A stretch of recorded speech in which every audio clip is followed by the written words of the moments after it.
ఒక్కసారి కళ్ళు మూసుకొని ఈ చరిత్ర మొత్తాన్ని ఒకసారి ఊహించుకోండి. పరిశుద్ధ గ్రంథంలో దేవునికి ప్రాణమిత్రులుగా ఉన్న పారసీకులు ఒక భయంకరమైన ఇస్లామిక్ ఇన్వేషన్‌తో కత్తి దెబ్బకు రాత్రికి రాత్రే ఇస్లాం మతంలోకి మారిన ఆ చీకటి రోజులు. కుర్చీ కోసం మదీనాలో మొదలైన రాజకీయ కుట్ర. కర్బలా ఎడారిలో చిందించిన ఇస్లాం మత ప్రవక్త అయిన మహమ్మద్ మనవడి రక్తం. 1400 ఏళ్లుగా ఆరని షియా సున్నీ పగ. ఇజ్రాయెల్‌ను నాశనం చేయడానికి ఇరాన్ వేస్తున్న ఉగ్రవాద స్కెచ్‌లు. ప్రాణభయంతో అరబ్ దేశాలు చేసుకున్న అబ్రహాం అకార్డ్స్.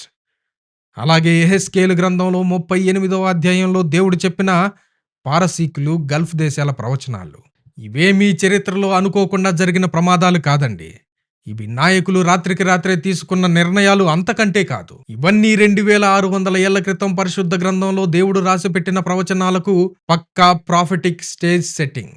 లోక చరిత్రను, భౌగోళిక పటాలను శాసించేవాడు, రాజులను నిలబెట్టేవాడు, పడగొట్టేవాడు ఆకాశమందున్న మన దేవుడొక్కడే అని ఇది రుజువు చేస్తోంది. ఈ రోజు టీవీ ఆన్ చేయగానే ఎటు చూసినా బాంబుల మోత వినపడుతున్న యుద్ధ భేరీలు చూసి భయపడిపోతున్నాం. అయ్యో, 3వ ప్రపంచ యుద్ధం వస్తుందేమో, ప్రపంచం అంతమైపోతుందేమోనని వణుకుతున్నాం. కానీ దయచేసి భయపడకండి. ఎందుకంటే మత్తయి సువార్త 24వ అధ్యాయంలో యేసయ్య ఏనాడో మనకు వార్నింగ్ ఇచ్చాడు. మీరు యుద్ధములను గూర్చియు, యుద్ధముల సమాచారములను గూర్చియు విందురు. ఈ మిడిల్ ఈస్ట్ లో రగులుతున్న మంటలు, ఏర్పడుతున్న కూటములు ఆ ప్రసవ వేదనలకు ఒక స్పష్టమైన సంకేతం. ఒక తల్లికి నొప్పులు ఎక్కువ అవుతున్నాయంటే శిశువు రాకడ సమీపంగా ఉందని అర్థం.